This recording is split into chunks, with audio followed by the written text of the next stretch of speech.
Today, we're going to talk about the difference between a metal van frame and a box van frame when it comes to camper vans. Which one do you think you're going to like the best? Let's take a look. I've been doing van life for some time now, and I really love the pros and cons of each, and today we're going to dive into that. Let's talk about the pros right now of the metal frame and the pros of the box frame, and then we'll get into the cons. Behind me is a Ram 3500 ProMaster van. Love this van. It's a 2020. I bought it in 2021 and is a Thor sequence build out. I put 55,000 miles on it, and I can speak from experience exactly what some of the good and bad things are regarding this type of van. So metal frames are fantastic in the fact they're easy to get around in.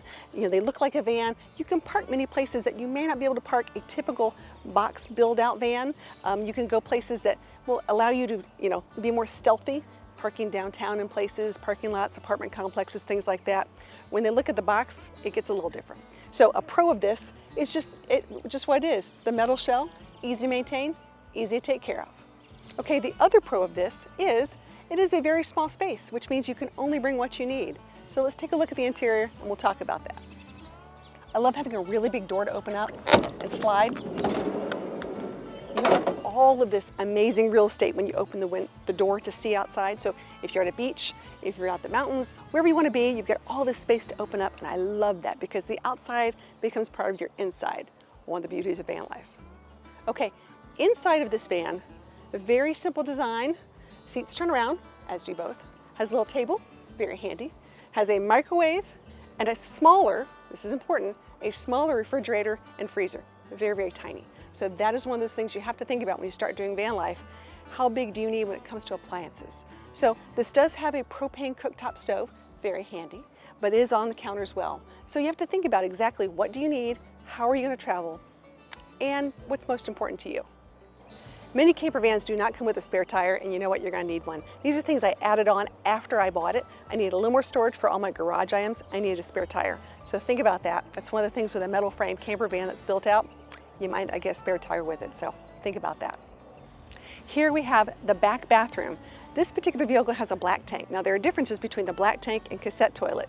Now the cassette toilet only holds about 5 gallons and you empty it pretty much anywhere you can where there's a toilet or a pit toilet or a rest area, things like this.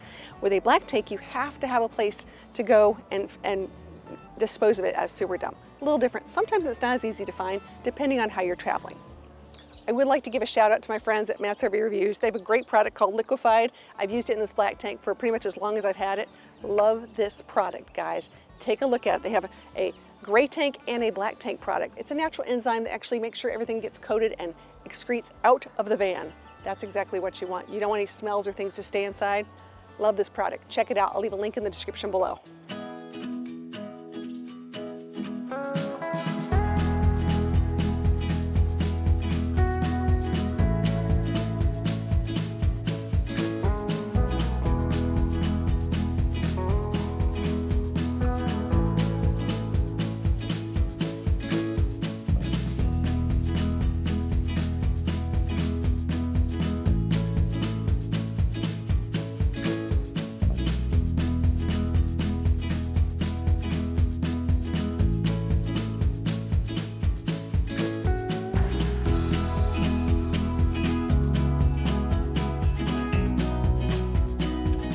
All right, moving into the box build out, very different from the metal build out.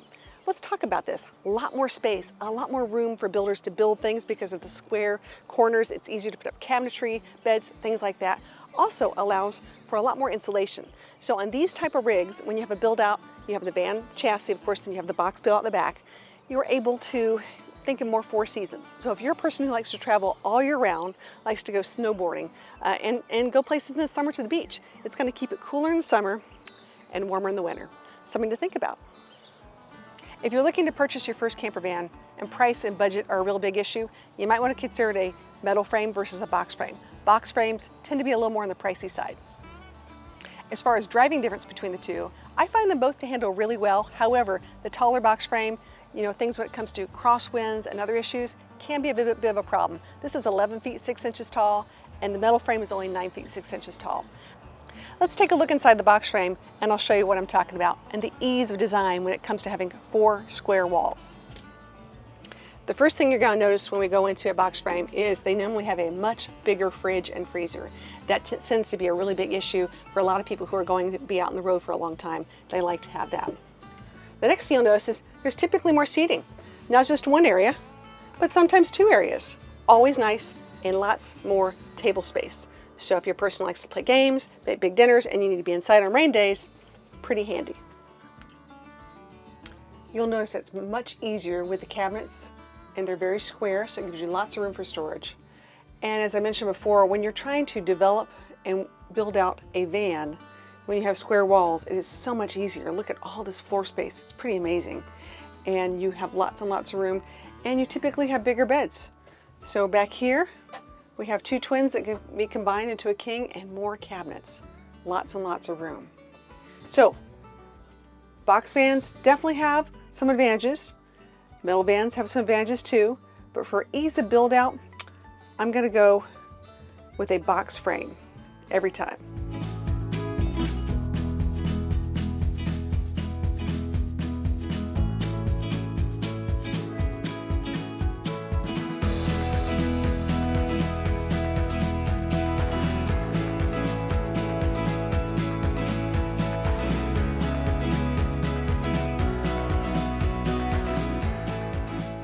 So I've currently owned this box van build since June of 2024, and I've traveled all over the country with it, put about 14,000 miles on it. Have a little bit of, understanding of what it takes when you do the differences between the metal versus the box. Let me tell you what, I love them both for very different reasons. Now, let's talk about some of the pros on this box build. I love the ability I can stretch, I have lots and lots of room, okay? It's fantastic. My dog loves it, but my dog likes both of them too, so she's not really that picky. I will say this, for someone who's actually on the road a lot, and they're gonna be staying for long extended periods of time, or potentially even full timing, the box is probably be my preference for you. If you're a person who's gonna be doing long vacations and hanging out on the beach and doing some other really fun things, maybe doing weekend trips, I'm gonna go with a metal build for you.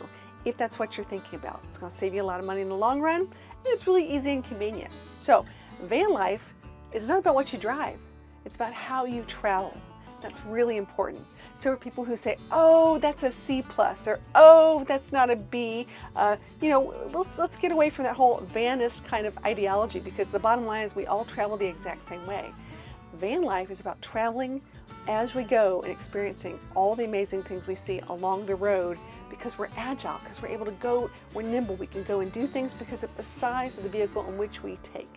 So, let's wrap this up and let's think about some more of the pros and some more of the cons. Here we go.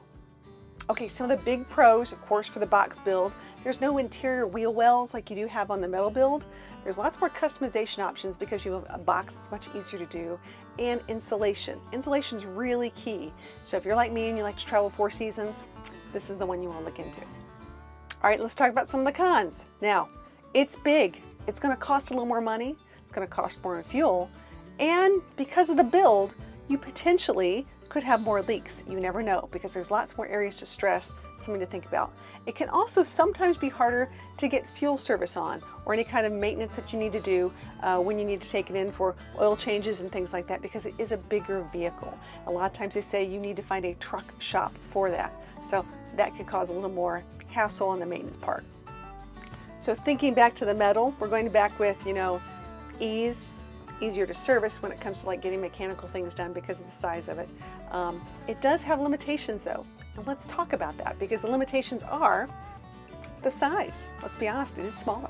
Nothing wrong with that. Like I said, it's just one of those things that's smaller.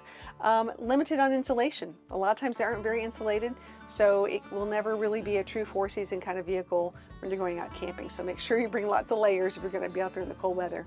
And when it comes to, as I mentioned before about the spare tire situation, it's really interesting because a lot of the factory maids are putting that generator under the carriage, which that's normally where the spare tire would go. So make sure that you have all that safety equipment before you go out on the road. Don't assume you have that spare tire, because when you need it, you need it. So here's the bottom line. Prioritize a metal build if you want stealthy, easy to service, super easy to get around, and you just like the size. That's easy. And if you like the box build, you're going to prioritize more home living situation. You're going to have a little more in the fuel cost, but it's going to be worth it because you're going to have a 4-season RV. So with that being said, just remember, van life is what you make it. As a person who's been in both, I just want to say this. I really, really, really do enjoy them both for very different reasons. And I'm going to be on the road going to a lot of different meetups, and I would love to see you out there, whether it be a van fest, an overlanding event, or maybe a specific Winnebago event. I would love to see you and love to hear all your stories about all your van life experiences. I hope this helps you in making a decision in which way you want to go, whether it be a metal or a box build, because I have to admit, in the van life world, sometimes people don't think the box builds are really like true van life. In reality, we're all doing van life. So enjoy which one you pick. Let me know in the comments below which one you like the best, because I'm curious too. If you love van life and you're learning more about van life and you want to know all sorts of things about van life, do me a favor. Hit that like and subscribe button, that bell to get notified. I put out videos every single week on really cool topics. I'm going to share my adventures. We're going to share some product reviews. We're going to learn about van life together. So what are you waiting for? Hit that subscribe button.